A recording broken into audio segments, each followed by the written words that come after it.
YCP అధినేత మాజీ ముఖ్యమంత్రి జగన్మోహన్ రెడ్డి గారు మళ్ళీ జనంలోనికి వెళ్ళబోతున్నారు. కీలకమైనటువంటి ప్రకటనను ఈవేళ చేశారు. ఈ సందర్భంగా ఆయన మాట్లాడుతూ కూటమి ప్రభుత్వానికి ఇక 3 ఏళ్లు మాత్రమే సమయం ఉందన్నారు.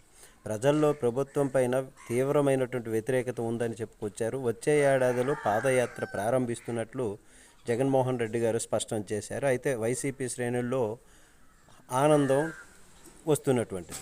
మరి ఏపీ విభజన తర్వాత చంద్రబాబు సర్కారు ప్రజా వ్యతిరేక పాలనను నిరసిస్తూ ఇడుపులపాయ నుంచి వైఎస్ జగన్ పాదయాత్ర మొదలుపెట్టారు. ముందు ఇచ్చాపురం వరకు కూడా సుమారు 16 నెలల పాటు ప్రజల మధ్యనే గడిపారు.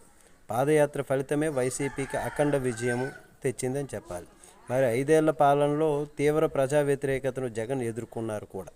మరి కూటమి ప్రభుత్వం ఏర్పడి 2 ఏళ్లు కావస్తుంది, సమీపిస్తుంది. మరి ప్రజల్లో వ్యతిరేకత స్పష్టంగా కనిపిస్తుంది అంటున్నారు. దీన్ని సొమ్ము చేసుకోవటానికి ప్రజల్లోకి వెళ్ళాలని జగన్మోహన్ రెడ్డి గారు పట్టుదలతో ఉన్నారు. 2027 ఆగస్టు లేదా సెప్టెంబర్లో పాదయాత్ర మొదలుపెట్టే అవకాశం ఉందని వైసీపీ వర్గాలు చెబుతున్నారు.